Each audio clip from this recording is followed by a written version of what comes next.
আচ্ছা, একটা কোয়ারিজ ছিল, সেটা হলো গরমে মানি প্ল্যান্টের যত্নটা কেমন করে নেবে। এটা অনেকেরই রিকোয়ারমেন্ট থাকে, কারণ মানি প্ল্যান্ট একটা খুব কমন প্ল্যান্ট তো।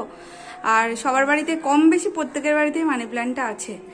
তো গরমে যেটা হয়, মানি প্ল্যান্টের পাতা ঝরে যায়, গাছ ফাঁকা হয়ে যায়, এই ঝাঁকড়া যে এই যে ব্যাপারটা, এই ব্যাপারটা থাকে না।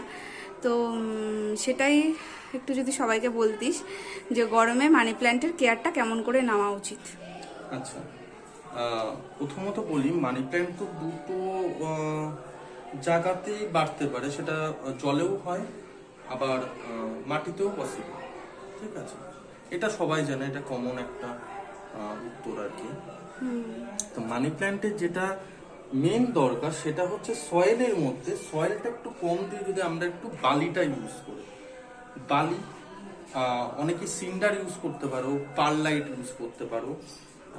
তাহলে মানি প্ল্যান্টের এই জল যে সমস্যাটা থাকে, মানি প্ল্যান্টে বেশি জল হলে রুটটা পচে যায়, সেই সমস্যাটা থেকে কিন্তু অনেকটা তোমরা বিরত থাকতে পারবে।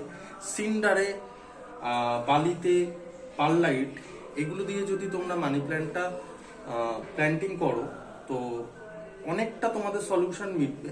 আর এই ঝাঁকড়া ব্যাপারটা করতে হলে তোমাদের কিছু টিপস দিচ্ছি।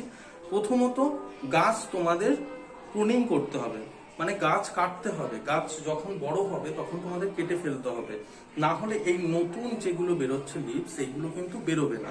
গাছ তোমাদের লম্বা হবে, পাতা থাকবে না, ফাঁকা ফাঁকা হয়ে যাবে। তা প্রথমত প্রুনিংটা মাস্ট করতে হবে। আর গরমকালে মানি প্ল্যান্টসের খাবারটা কিন্তু খুব প্রয়োজন। খাবারটা কি দেব? মাসে একবার ভার্মি কম্পোস্ট দিতে পারে, গোবর সার। মাসে একবার বা মাসে দুবারও দিতে পারো হিউমিক অ্যাসিড। আর আরো ঝাঁকড়ার জন্য যদি চাও দিতে পারো 10-26-26, এটা ইউজ করে দেখতে পারো, এরকম ঝাঁকড়া হবে। আর মাস্ট গাছ প্রুনিং করতে হবে, গাছের ডাল ছাঁটতে হবে, না হলে গাছ নতুন পাতা ছাড়বে না, লম্বা হতে থাকবে, গাছের পাতার ডিস্টেন্স বাড়তে থাকবে, তো গাছটা দেখতে ভালো লাগবে না, এরকম ঝোপালো হবে না। আর একটা টিপস যেটা বলি, সবাই মানি প্ল্যান্ট যেহেতু লম্বা হয় সেহেতু সবাই বড় টবে দিয়ে দেয়, বড় পট ইউজ করে।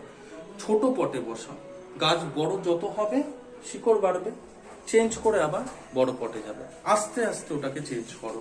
বাট এই গাছের জন্য অনেক একটা বড় টব নিয়ে নিলে সেটা কিন্তু গাছের জন্য খুব একটা ভালো হয় না।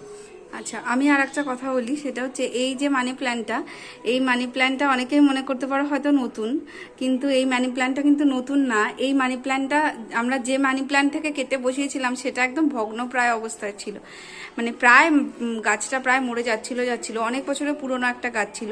তো তখন বলেছিলাম এর কি রেজাল্ট হয় তোমাদের পরে দেখাবো। তো সেটার একটা আলাদা, তোমরা চাইলে পুরনো ভিডিওটা দেখে নিতে পারো যে কি অবস্থাতে ছিল গাছটা।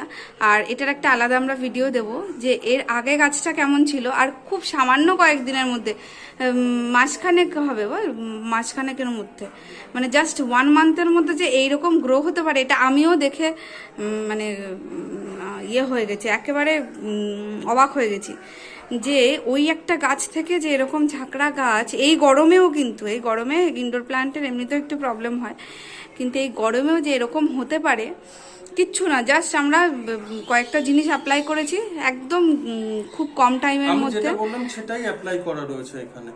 গরমে খাবারটা মানি প্ল্যান্ট একটু প্রয়োজন হয় খাবারটা। আমরা আগের ভিডিও আর এই এখনকার যে গাছটা যেরকম গ্রো হয়েছে, দুটো ভিডিও কম্বাইন করে দেওয়ার চেষ্টা করব, তাহলে নিজেরাই বুঝতে পারবে যে কতটা চেঞ্জ আর কত তাড়াতাড়ি চেঞ্জ হয় এটা। ওকে, চলো আবার অন্য কোনো ভিডিওতে অন্য কোনো গাছের টিপস নিয়ে আবার আসবো। গাছকে ভালো রাখো, সবাই গাছ লাগাও।